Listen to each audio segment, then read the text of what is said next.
नमस्कार, आओ मिलकर सीखे चैनल पर आपका हार्दिक स्वागत है।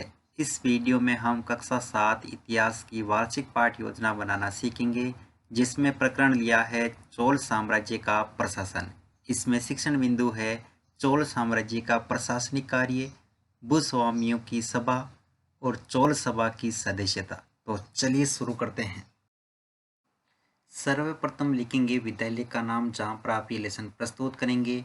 कक्षा 7, यहाँ पर दिनांक, विषय इतिहास, कालांश और प्रकरण का नाम चोल साम्राज्य का प्रशासन, समयावधि 30 मिनट।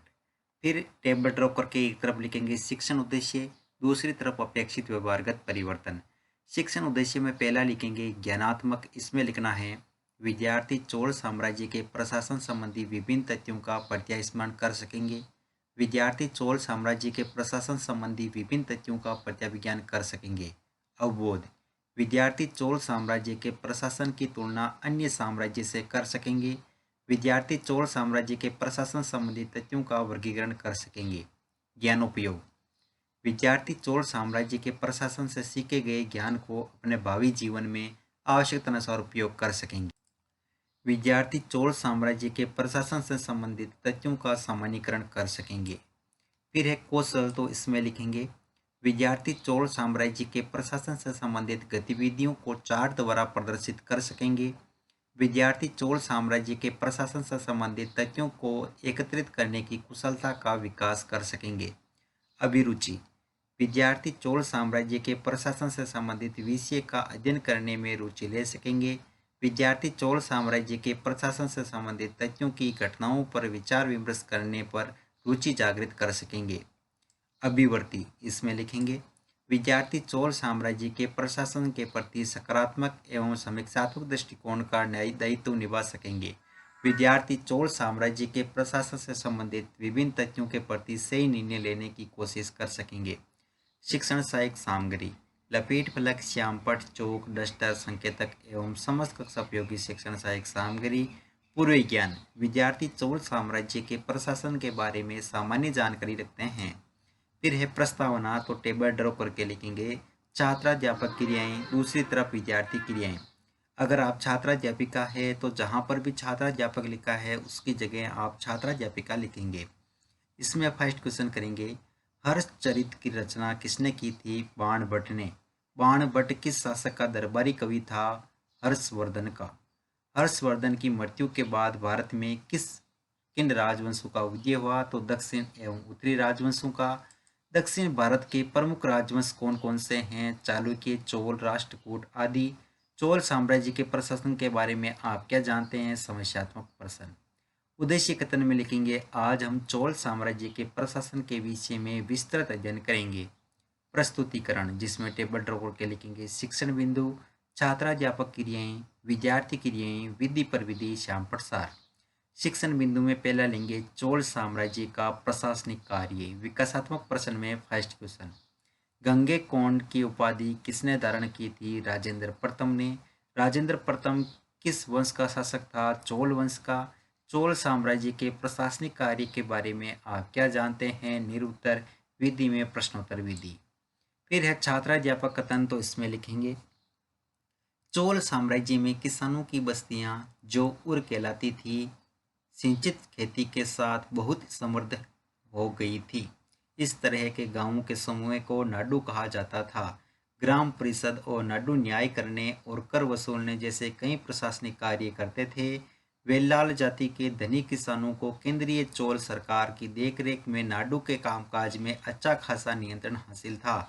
उनमें से कई धनी भूस्वामियों को चोल राजाओं ने सम्मान के रूप में मुवेद, वेलन, अय्यार जैसे उपाधियां दी और उन्हें केंद्र में महत्वपूर्ण राजकीय पद सौंपे। विद्यार्थी के लिए हम लिखेंगे विद्यार्थी ध्यानपूर्वक सुनेंगे तथा मुख्य बिंदुओं को अपनी अभ्यास पुस्तिका में लिखेंगे। विधि में व्याख्यान विधि और श्यामपट सार में लिखेंगे चोल साम्राज्य में किसानों की बस्तियां उर कहलाती थी। ग्राम परिषद और नाडु न्याय करने और कर वसूलने जैसे कई प्रशासनिक कार्य करते थे। फिर है बौद्ध प्रश्न, तो इसमें फर्स्ट क्वेश्चन लिखेंगे न्याय करने और कर वसूलने का कार्य किसका था? नाडु का। चोल साम्राज्य को कौन सी उपाधियां दी गई थी? अरियार की। और विद्यार्थी के लिए हम लिखेंगे प्रश्नोत्तर विधि। यहाँ पर विधि में प्रश्नोत्तर विधि। फिर सेकंड सेक्शन बिंदु लेंगे भूस्वामियों की सभा। विकासात्मक प्रश्न में फर्स्ट क्वेश्चन लिखेंगे श्रीलंका भारत की किस दिशा में स्थित है? दक्षिण में। दक्षिण में किस राजवंश ने पल्लवों को हराया था? चोल वंश ने। चोल वंश में मुवेद लवेलन की उपाधि किसने दी गई थी? तो धनी भूस्वामियों को। भूस्वामियों की सभा के बारे में आप क्या जानते हैं? निरुत्तर विधि में प्रश्नोत्तर विधि। फिर है छात्राध्यापक कथन, तो इसमें लिखेंगे चोल वंश में ब्राह्मणों को समय समय पर भूमि अनुदान या ब्रह्मदेय प्राप्त हुआ।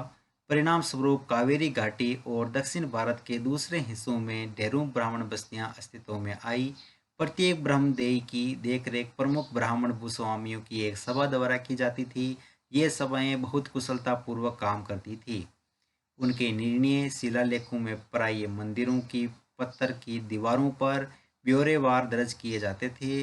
नगरम के नाम से ज्ञात व्यापारियों के संघ भी अक्सर शहरों में प्रशासनिक कार्य संपादित करते थे।